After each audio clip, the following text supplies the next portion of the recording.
Our new celebrity. Pay close attention. The Harry Potter series is filled with celeb appearances that can be easily missed. Which famous face did you notice roaming the halls of Hogwarts? Let us know in the comments. Number 10. Tom Ackley.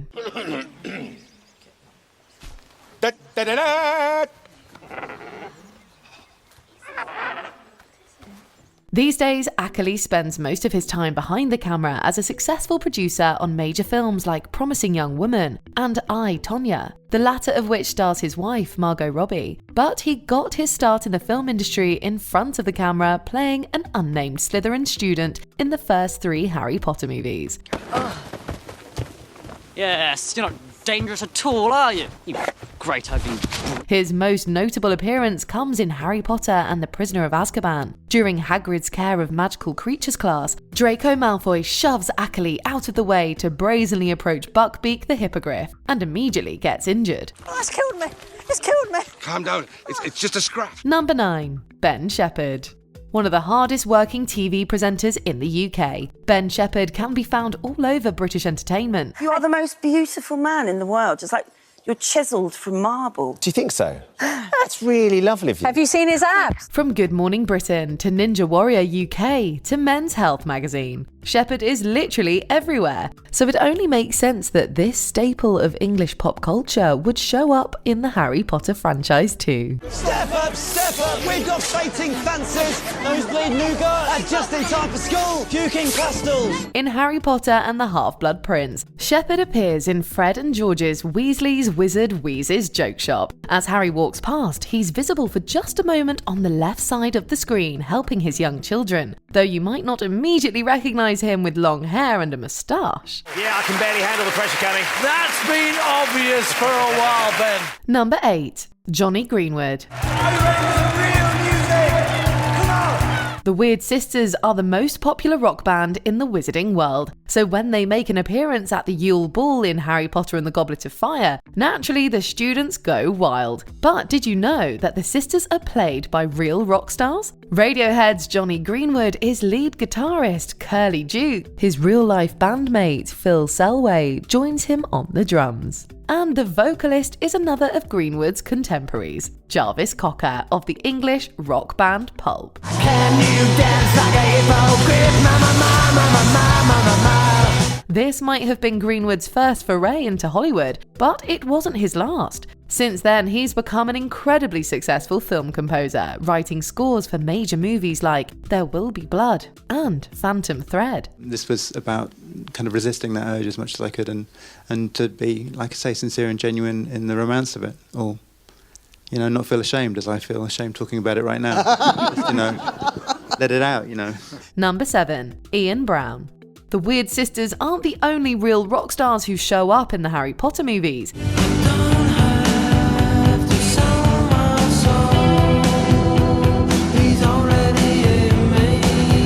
English musician Ian Brown also makes an appearance. Brown is best known as the lead singer of the Stone Roses, though he's also had a prolific solo career. You adore me.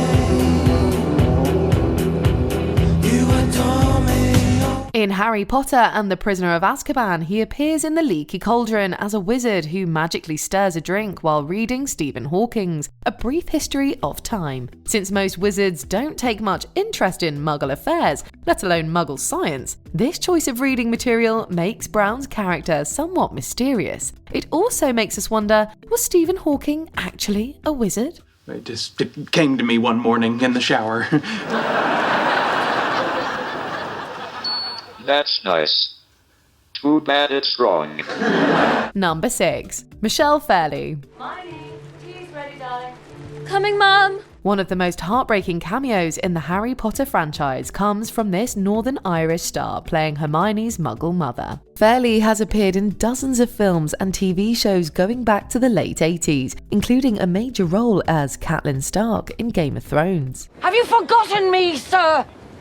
I am the widow of your liege lord Eddard Stark. I am the mother of your king. In Harry Potter and the Deathly Hallows Part 1, the Wizard War begins to ramp up. Our Hogwarts heroes know that their families will be in danger, so to protect her Muggle parents, Hermione obliviates all memory of her from their minds. She also erases any evidence of her existence from their home before she sets out with Ron and Harry to find Voldemort's Horcruxes. You're joking? I've had all the essentials packed for days, just in case. Number 5. Verne Troyer. Although he's clearly visible on screen, you probably didn't recognise Troyer in his Harry Potter appearance. Vault 687. Lamp, please.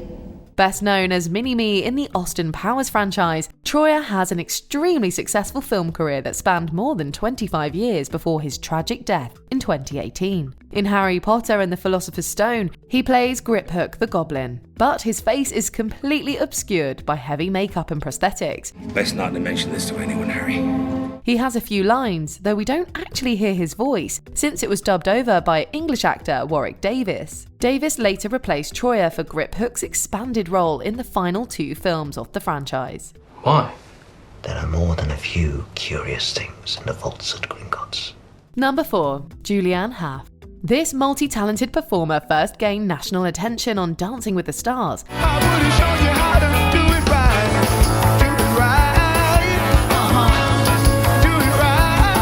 But before that, she appeared in Harry Potter and the Philosopher's Stone as a Gryffindor student. Today's game, Slytherin versus Gryffindor! We see her cheering at the Quidditch match next to Dean Thomas. Later, she shows up in the Great Hall. She's not the only Dancing with the Stars alum in the film. In fact, she's not even the only Hough. Her brother Derek also appears as a Ravenclaw, and fellow dancer Mark Ballas can be seen behind Ron in the Sorting Hat ceremony. While on set with Daniel Radcliffe, Hough admits to developing quite a crush on the young star, sending him a Beanie Baby and a love note for Valentine's Day. Sadly, he never responded. Number 3. Jamie Campbell Bower. Miss Bagshot, who is this man? Robert Pattinson isn't the only Twilight actor who appeared in Harry Potter. Also known as the Volturi vampire Caius, Jamie Campbell Bower plays a young Gellert Grindelwald in Harry Potter and the Deathly Hallows Part 1. Bring the informer forward. Under torture from Voldemort, Wandmaker Gregorovitch reveals in flashback that Grindelwald stole the Elder Wand from him years ago. Bower is also the only actor to play the same role in both the Harry Potter and the Fantastic Beasts franchises. In The Crimes of Grindelwald, Dumbledore watches a young version of himself making a blood pact with Gellert in a bittersweet vision in the Mirror of Erised. You and Grindelwald were as close as brothers. Oh, we were closer than brothers. Number 2. Charlotte Ritchie. The good news is, I'm not mad. That's a relief. What's the bad news?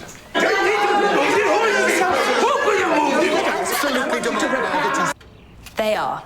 The Button House isn't the first residence that Richie has shared with some supernatural roommates. Before the You actress got her start in television, she was a student at Hogwarts. Are you surprised I can read or something? Why are you staring at them? No, I'm just curious what you like. Although her character isn't named, you can clearly spot her in Slytherin Green sitting behind Ron in a Defense Against the Dark Arts class. During the session, the imposter, Professor Moody, demonstrates one of the unforgivable curses on the unfortunate spider. This appearance in Harry Potter and the Goblet of Fire was actually Richie's first role in a feature-length film. So, which curse shall we see first? Before we unveil our top pick, here are a few honourable mentions. Lenny Henry. This shrunken head is a hilarious backseat driver. Hey guys, why the long faces? Jessie Nelson. Fans were amazed to learn the pop star was an extra in Goblet of Fire.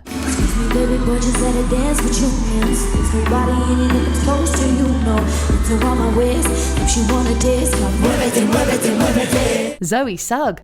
She played both a Hufflepuff and a Slytherin, although she didn't make the final cut. Put some effort in, Zoe. Paige Richardson.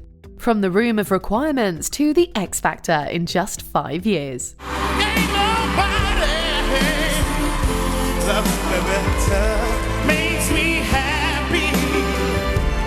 makes me feel this way. Henry Lloyd-Hughes. He appears as Roger Davies on the arm of the beautiful Fleur Delacour.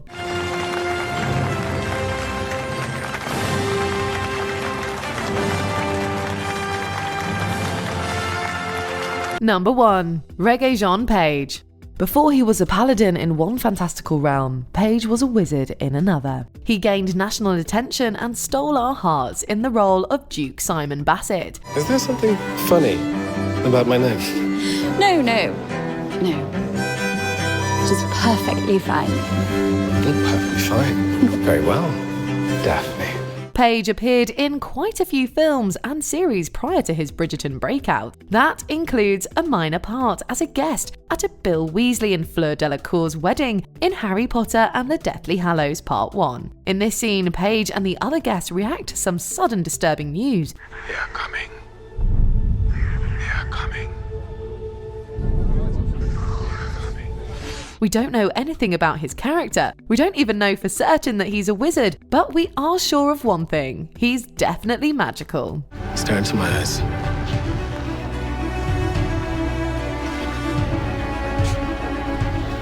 Yeah. Closer. Did you enjoy this video? Check out these other clips from MsMojo, and be sure to subscribe and ring the bell to be notified about our latest videos.